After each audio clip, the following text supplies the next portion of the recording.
Me alquilo para soñar, de Gabriel García Márquez. Me pregunto qué fue de ella. La conocí en Viena hace 28 años, comiendo salchichas con papas hervidas y bebiendo cerveza de barril en una taberna de estudiantes latinos, y si hubiera dicho que era la única austríaca legítima en la mesa, no sólo por su suculenta pechuga otoñal, sus lánguidas colas de zorros en el cuello del abrigo y el acento de quincallería con que hablaba un castellano primario. Pero no, había nacido en Armenia, la de Colombia, y se había ido a Austria muy joven, entre las dos guerras, a estudiar música y canto. En aquel momento andaba por los 40 años muy mal llevados, pues nunca debía haber sido bella y había empezado a envejecer antes de tiempo, pero en cambio era uno de los seres humanos más simpáticos que he conocido en mi vida, y también el más temible. Viena era entonces, y desde entonces lo fue para siempre, la ciudad del tercer hombre, una antigua ciudad imperial que la historia había de convertir en una remota capital de provincia y cuya posición geográfica entre los dos mundos irreconciliables que dejó la Segunda Guerra Mundial había acabado de reducir a lo que fue Estambul en otro tiempo, el paraíso del mercado negro y el espionaje mundial. Carol Reed y Graham Grannet no hubieran podido escoger un ámbito más adecuado para una gran película y para una gran novela, por supuesto, que es lo que queda en la casa para siempre, después de que se encienden las luces del cine y sus hermosos fantasmas de carne y hueso empiezan a fugarse de la memoria. Pero tampoco hubiera podido imaginarme un ámbito más adecuado para aquella compatriota fugitiva que seguía comiendo en la taberna estudiantil de la esquina solo por fidelidad a su origen, pues tenía recursos de sobra hasta para comprarla de contado con todos sus comensales dentro. Nunca dijo su verdadero nombre, pues siempre la conocimos con el que la conocieron siempre sus amigos más antiguos de Viena, Frau Roberta. En esa época ya no le quedaba de su vocación de soprano sino la calidad de aceite tibio de la voz y la suntuosidad pectoral, de modo que no había en mí ninguna intención secundaria la noche en que se nos hizo más tarde que de costumbre y la invité a dar un paseo por el Danubio para ver si era en realidad tan azul como en los vals. No lo era, por cierto, como era fácil de imaginar, sino un torrente denso que no alcanzaba a reflejar la hermosa luna de primavera que se mantenía sin pudor en el centro del cielo. Yo, que siempre he sido un nostálgico a la defensiva, comprendí que un remoto viernes como hoy, cuando ya fuera incrédulo y viejo, iba a acordarme de aquella noche como una de las buenas noches de mi vida, y que tal vez lo iba a escribir como acabo de hacerlo, y traté de convencerme desde entonces de que era una noche turbia e insípida que no merecía el homenaje de una nostalgia. Sin embargo, una vez más, el destino jugó sucio, porque no me mandó aquella noche solo con el Danubio y con la luna, sino que me puso la trampa de Frau Roberta. Ahora, tratando de acordarme de ella, no he podido impedir el recuerdo de la noche en que ella estaba, y me parece injusto, pero irremediable, porque fue en ese mismo instante cuando cometí la impertinencia feliz de preguntarle a Frau Roberta cómo había hecho para asimilarse de tal modo a aquel mundo tan distante y tan distinto de los riscos de vientos del Quindío. y ella me contestó con su verdad de un solo golpe: me alquilo para soñar. Era cierto. Muchos años antes, cuando la nieve se hizo más fría por el hambre, no apeló al recurso fácil de pedir un pasaje de regreso al calor de la patria y olvidarse para siempre de la Boheme y de Tannhäuser, sino que llamó a la primera puerta que le gustó para vivir y pidió trabajo. Le preguntaron qué sabía hacer, y también en ese caso contestó la verdad: sé soñar. Aquella frase que sólo una ama de casa austriaca estaba en condiciones de entender no sólo cambió el rumbo de una honesta familia católica y pequeño burguesa ejemplar, sino que fue el principio del bienestar y la fortuna de Frau Roberta. En realidad, su único compromiso, como lo había propuesto, era soñar.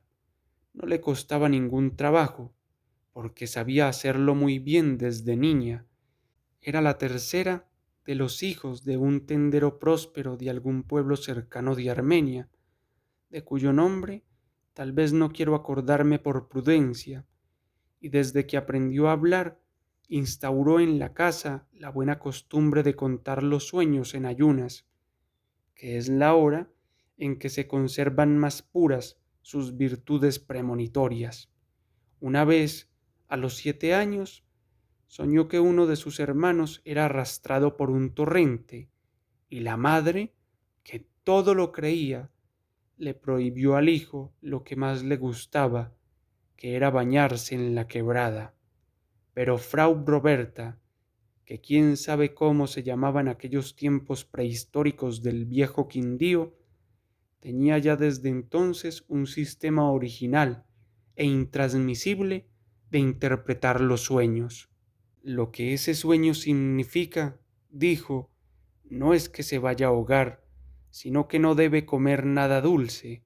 La sola interpretación era una infamia, cuando la advertencia era para un niño de 7 años que no podía vivir sin sus postres.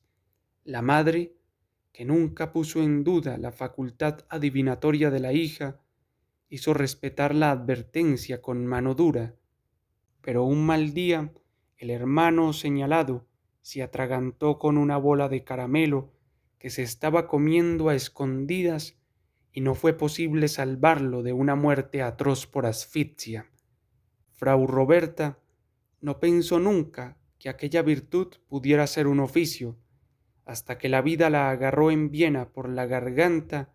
y la obligó a apreciar las posibilidades comerciales de sus sueños. Fue aceptada en la primera casa en que tocó, sin que esa preferencia obedeciera a ninguna visión de la noche anterior,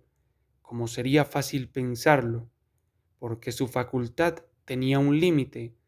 y era que servía para los otros, pero nunca para ella misma.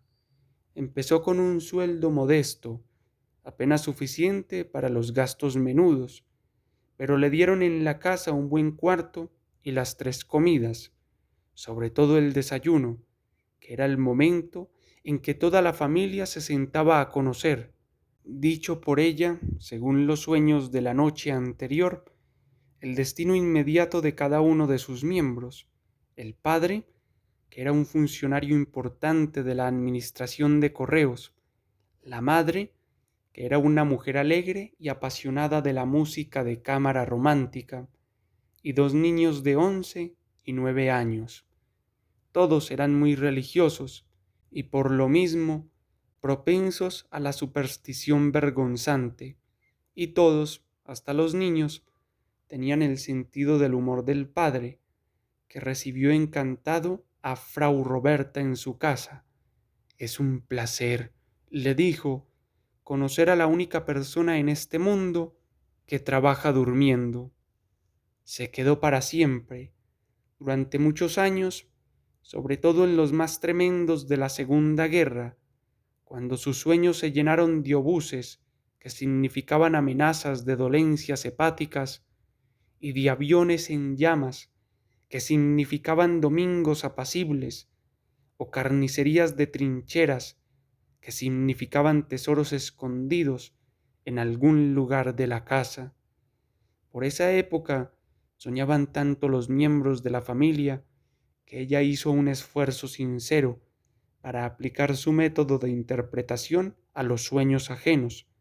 pero fue inútil, solo ella sabía soñar,